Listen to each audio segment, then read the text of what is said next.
Hi, everyone. Welcome to today's webinar. Really excited to share the six marketing essentials that every healthcare practice needs.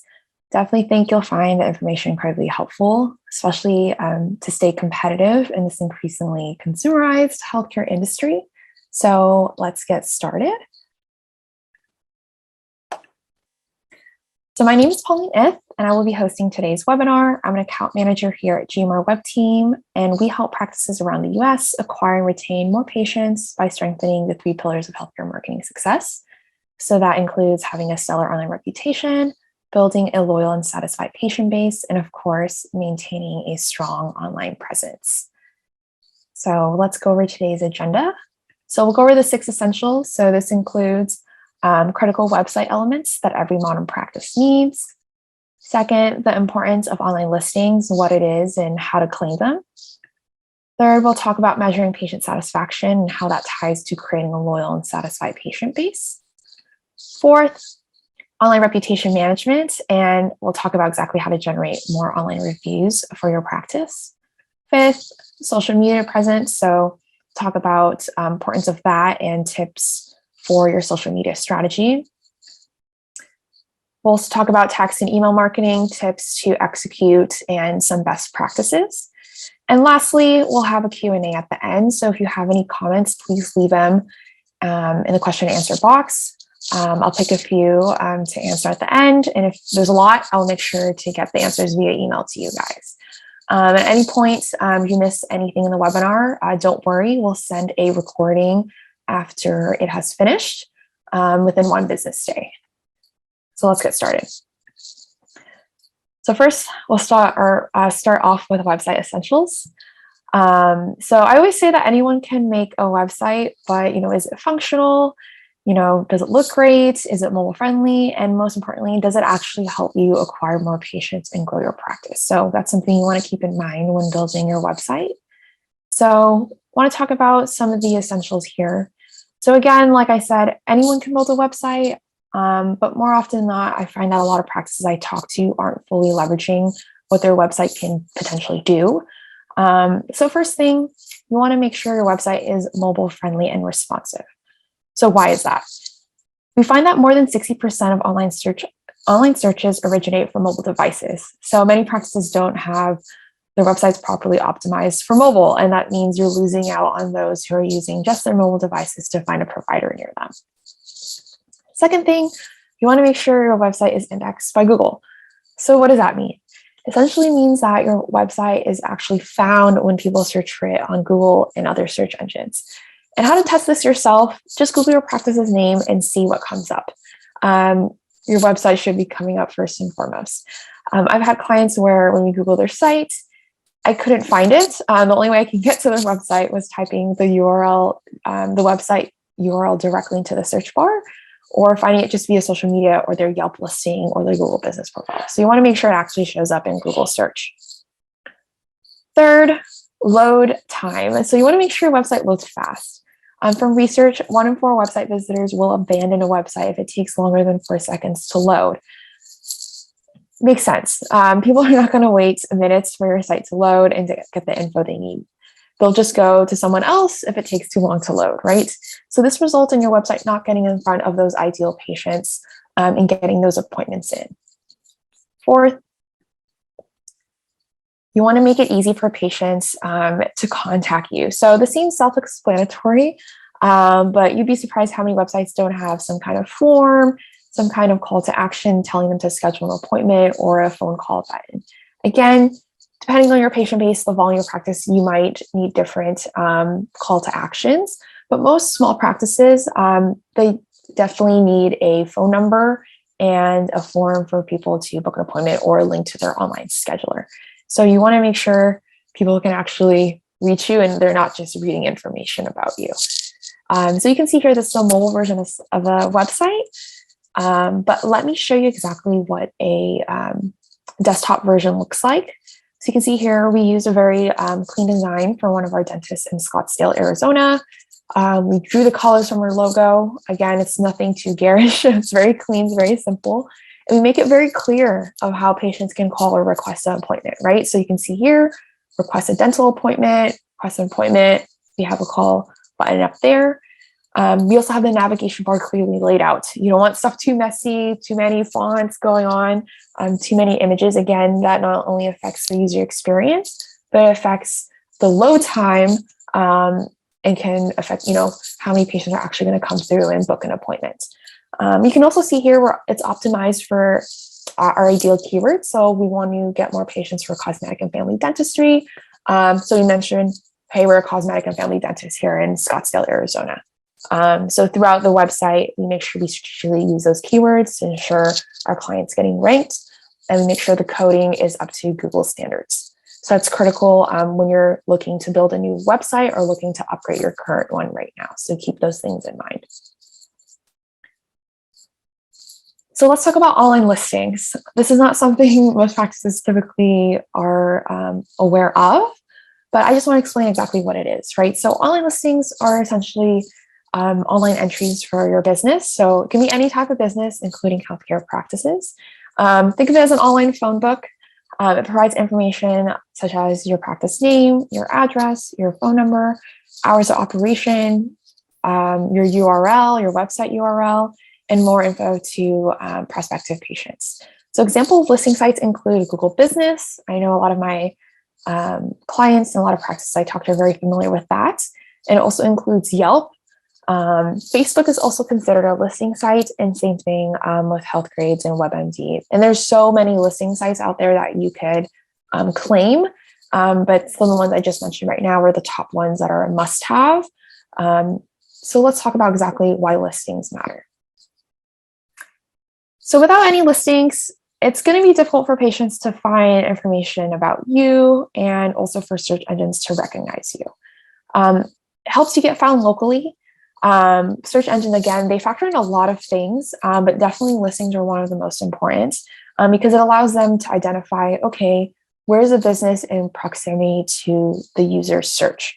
So they use listings to figure this out. Second, accurate listings result in higher rankings on Google search. That means they'll be found at the top of search engine results. And makes sense. Google wants to provide the searcher with the best possible options and results and the ones that are most relevant. So inaccurate listings essentially tell Google that you're not trustworthy as a business, and they're going to recommend other businesses with more accurate listings. Third thing, reviews are a really key component of listing sites. So you want to make sure you have access to review these online reviews, respond back to them, and essentially monitor your online reputation. So you don't want to get caught with not being able to respond to any negative reviews and positive reviews. So that's one of the reasons why online listings definitely factor into your marketing success. So let's talk about how exactly to tackle your online listings. So first off, really important that your name, address, and phone number should be consistent across all listing sites. Again, this seems really obvious, but a lot of practices have some slight variations, sometimes in their address or even in their practice name that affects the listing consistency. So looking at this example here, for example, Performance Health Medical Group, you want to make sure if you're that practice to use that same name across all your listing sites. So variations like Performance Health Medical Group, Laguna Hills, or just Performance Health will result in accurate listings. So you want to use the same name. Second thing, Google Business is so critical. You want to make sure you manage that properly. So make sure you claim it or create one if you don't have one right now, and update it with the latest info, such as your website, services, and obviously your name, address, and phone number. And to claim your listing, especially on Google, it's pretty easy. You just need a Gmail account, and you will need to verify your practice's location via postcard. They'll send it out, and then you'll have to enter the code that is on the postcard into your Google settings. Pretty easy. If you already have one established, sometimes you only need to verify via phone or via domain email. So it depends. And a lot of other listing sites will have the same approach. They'll use a phone call verification, or they might send some kind of postcard to you. Again, claim listings from those major sites. So Healthgrades, Yelp, Yellow Pages, Apple Maps, Facebook. Again, make sure the name, phone number, and address is consistent. Some of these sites I just mentioned, like WebMD and HealthGrades, are provider focused rather than your practice's location. So if that's the case, just make sure your provider name is consistent. I've seen some where, it's like varied. You have like some kind of different initial. For example, you can see this one. He has an initial after, so just want to make sure that's consistent.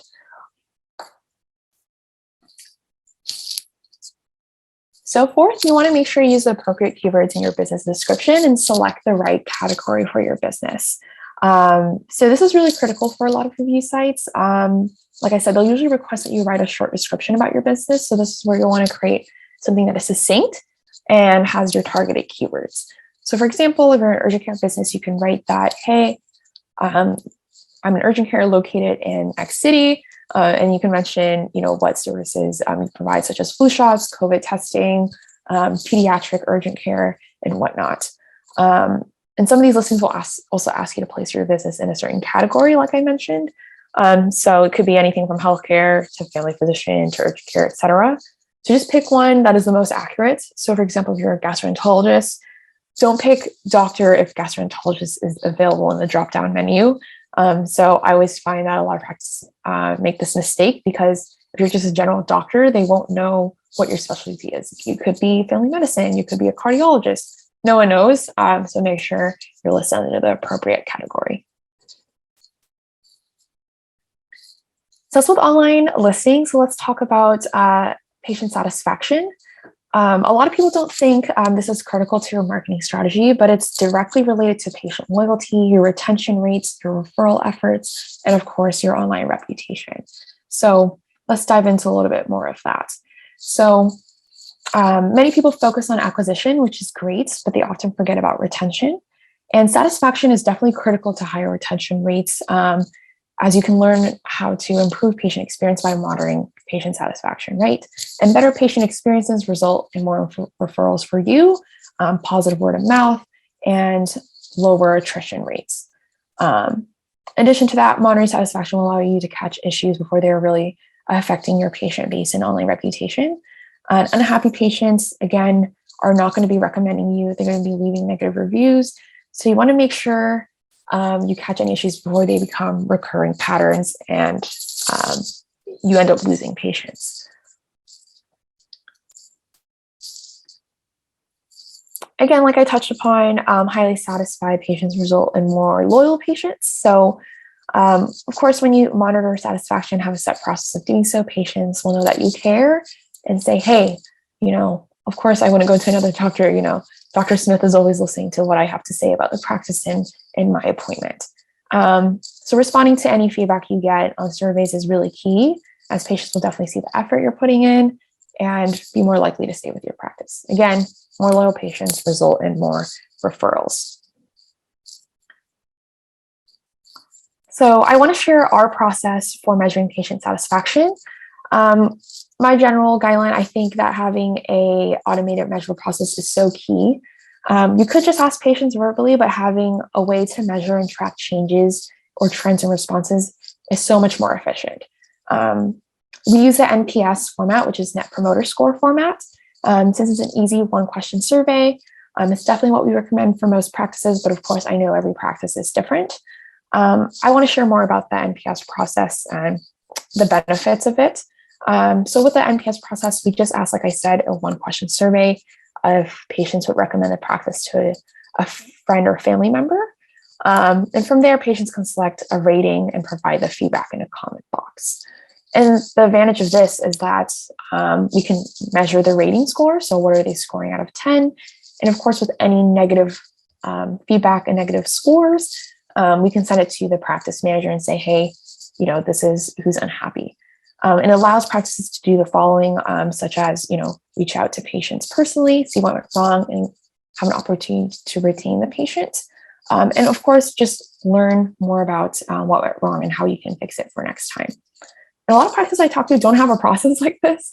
They usually just start figuring out, hey, I need to do something because they're losing patients.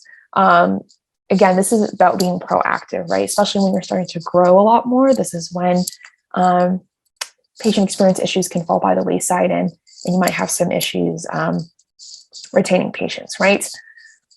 So this is definitely a process I recommend. In addition to that, because we're scoring everything based on what the provider, which provider was seen and at what location. If you have a very large multi-doctor, multi-location practice, you can see who's performing well and who isn't. So instead of ever wondering the answer, the survey gives you the data, right? So you can see here our providers are performing super well. A lot of ours perform 9 out of 10, so at least a 9 out of 10. So if anyone performs under, you as the owner of the practice or practice manager can figure out what's going on. Again, we get insights in exactly what's going on. You never have to wonder what's going on. So we definitely recommend having this kind of process. A lot of EMRs have some kind of satisfaction survey. There's lots of standalone software out there. GMR built one ourselves for our clients, so you can definitely use that, or you have a lot of options out there for patient satisfaction surveys.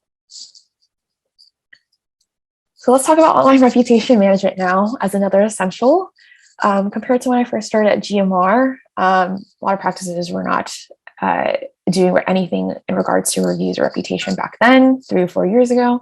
Now everyone knows they need it. A lot of practices know they need to be monitoring and managing their online reputation and getting more reviews. So let's talk about exactly how that impacts your practice. So I just want you to kind of think about it from a patient's perspective. Healthcare is so much more consumerized than what it used to be. Patients have more options than ever, and they do more research when it comes to selecting a provider. So through our survey, we conducted a survey with over 4,000 patients, just asking them how they use online reviews. And we found that 81% of patients look at online reviews before selecting a healthcare provider. Again, even if they're looking,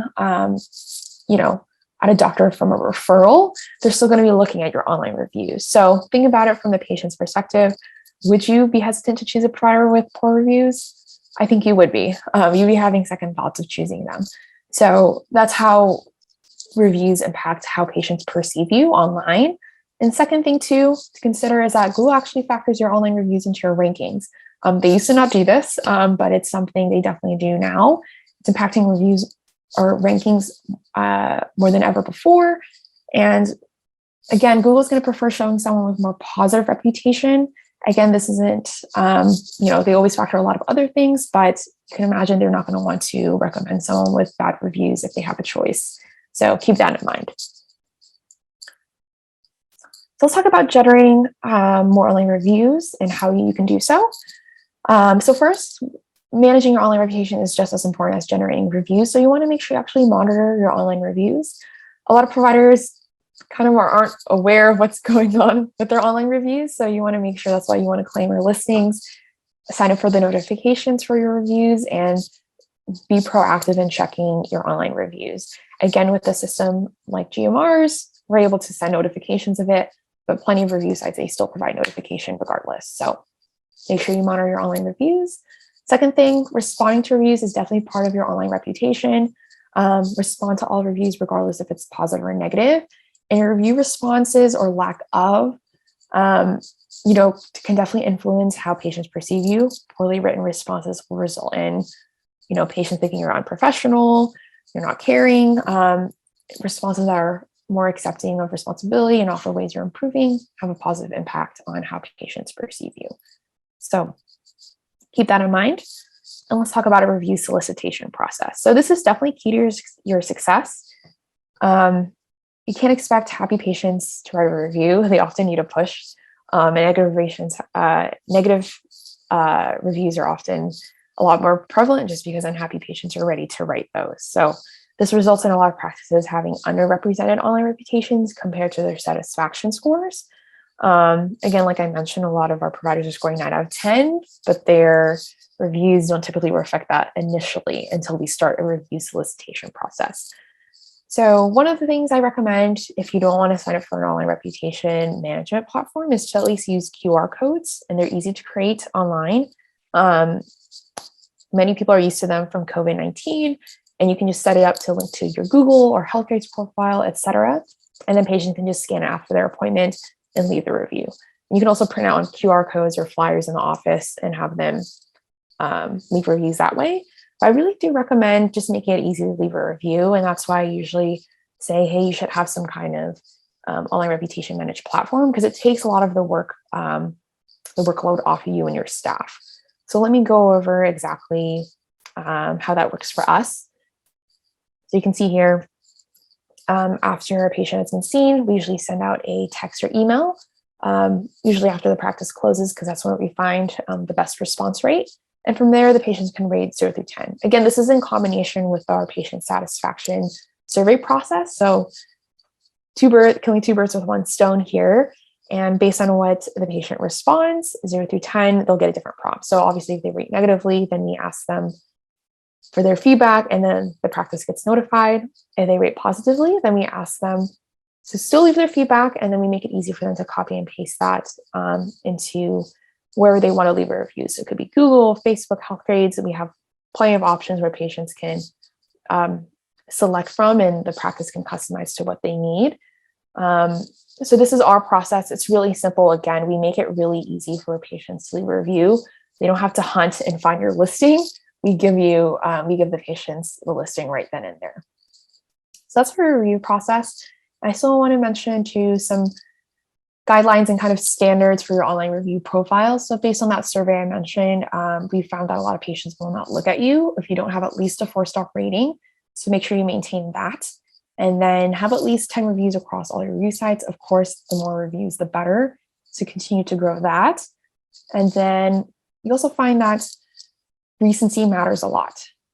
So get at least 2 to 3 new reviews every month, because a lot of patients will not consider reviews that are older than 6 months. They'll think it's irrelevant.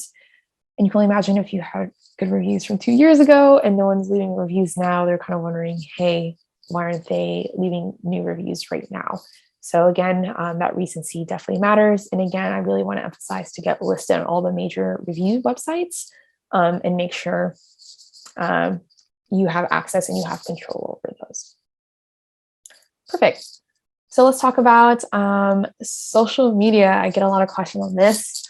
How to execute, is it necessary? So let's talk about that. So I definitely think it's an essential to your marketing strategy. Social media is such an integral part of our lives now. Not only do we use it to socialize with our peers, but it's used for research. You can see here from a source that we found, nearly 90% of all adults in the US search for health information on Facebook and other social media sites. Whether that information is accurate, that is up for debate, but people definitely use social media to learn more about health and healthcare.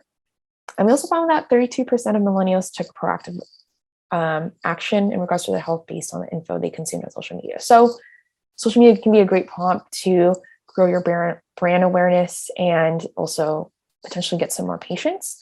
I always consider it more as a brand awareness tool.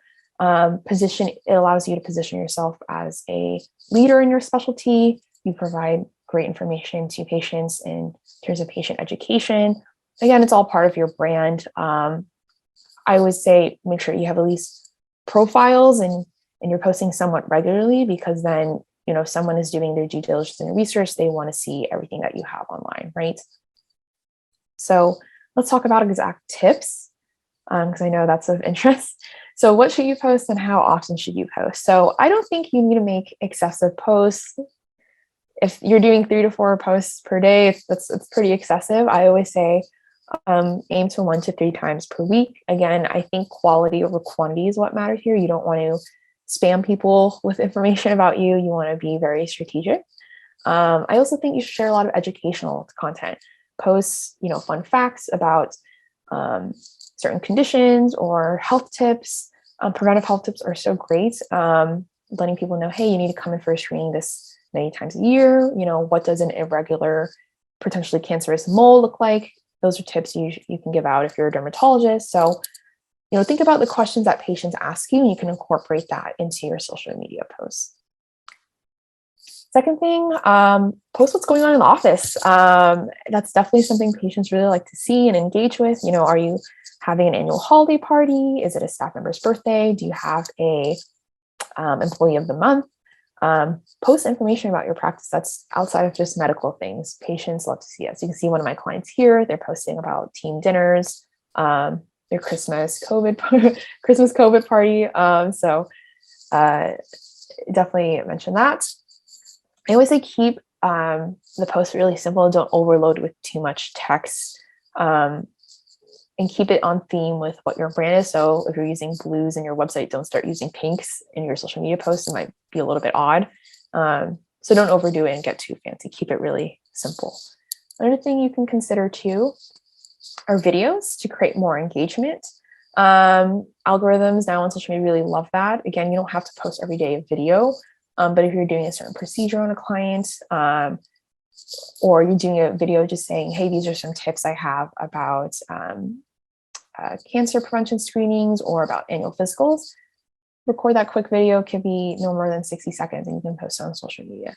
Again, having a face or seeing some kind of video action is really beneficial to engagement when it comes to social media.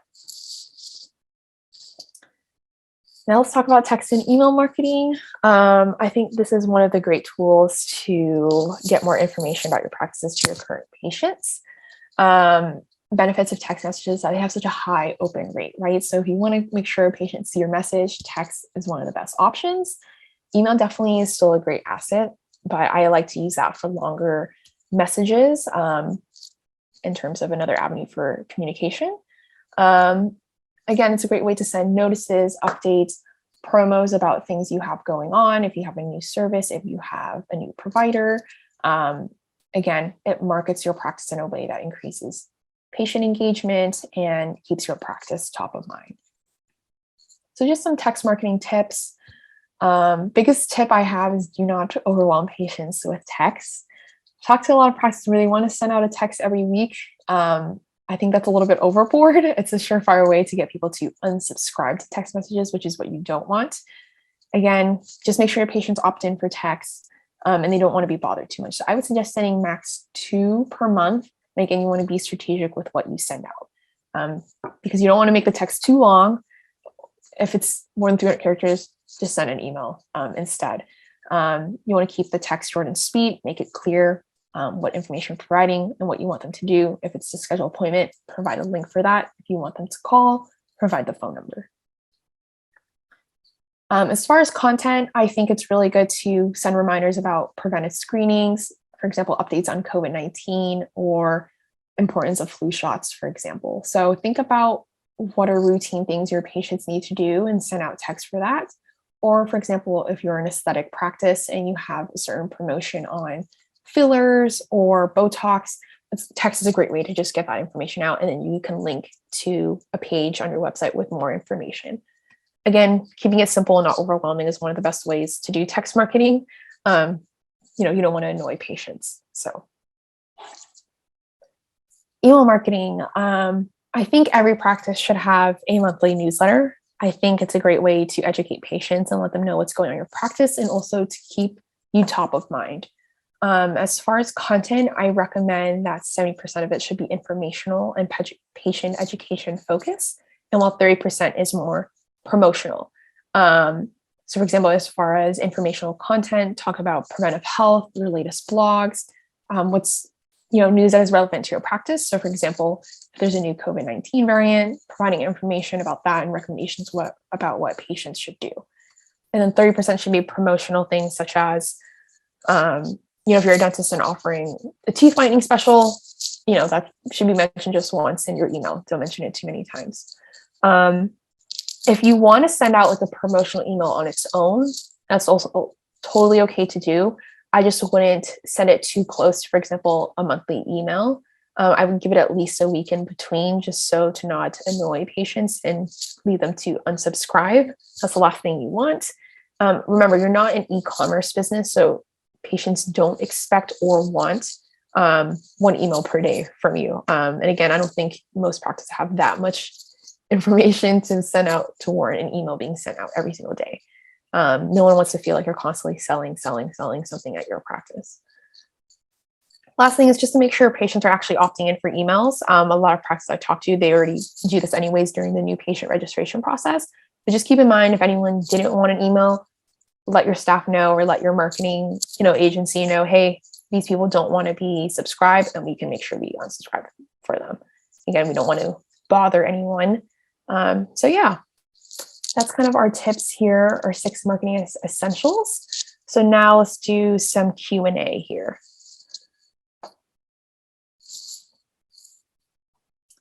So give me a second here. My Zoom is acting a little funny. So I just want to make sure I can see all the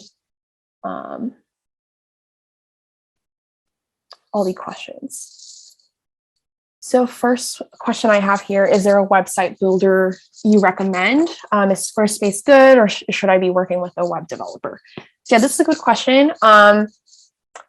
If you want a tight budget, of course, like a builder like Squarespace is fine, but I really think a website is one of the best investments you can make, and working with a proper web developer or agency who knows how to develop a website that is fit for marketing and patient acquisition and the patient experience. Because like I said, it's really easy to make a website. Anyone can do it. But whether it's actually built well is, like I said, another story. So in terms of website platforms, I think Squarespace and Wix is just good to get something live, but I really think you should work with a web developer. Some people they do on WordPress. At GMR, we have our own builder to build it on. So again, a designer can give you an idea of where you should be placing things and what is necessary in a website and what isn't. Because I think when practices often do it themselves, that's when it looks a little bit more unprofessional. So that's why I definitely recommend using an agency or having a dedicated web developer for it. See here. How often should I send emails? I know you mentioned the monthly newsletter. Yeah, so I would say at least 1 per month is standard. For some of my clients, like I said, depending on what they have going on, I can send additional email blasts. Again, it's just based on need. So for example, if you're adding a new provider, could be a great time to send an email saying, hey, we have a new provider at the practice. Or if you have someone leaving, definitely send an email if someone's leaving your practice. You just want to make sure patients are aware. In terms of marketing and promos, if you have a promo, I think it's good to send out 1 email. If you have multiple promos, that's when I would say maybe condense that into 1 email in addition to your newsletter, to not send too many and annoy patients. Again, as a healthcare practice, you don't have the advantage of people used to you sending multiple emails. So you want to make sure you just be strategic about that. Let's see what else here. What email platform can I use? So yeah, there's lots of options out there. I like MailChimp, Constant Contact, Vertical Response is a really good one too. Again, any email platform should work. Get one that's pretty user friendly, that you can build out a newsletter or anything like that pretty easily. So that's definitely what I recommend here. At GMR, we use our own platform to send out emails. So just find something that's user friendly. That's what I recommend. So let's see if we have any more questions here.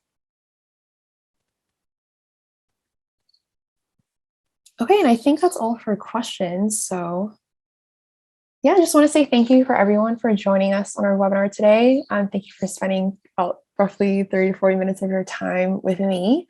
If you have any questions about expanding your online presence and getting more patients, please get in touch with us. Visit our website, gmrwebteam.com, or email us at info@gmrwebteam.com, or give us a call. And we love to provide a free consultation and in-depth analysis of what's going on in terms of your online presence and your competitors.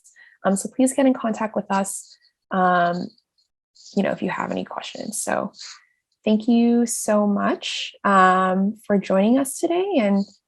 And I can't wait to talk to you again in our next webinar.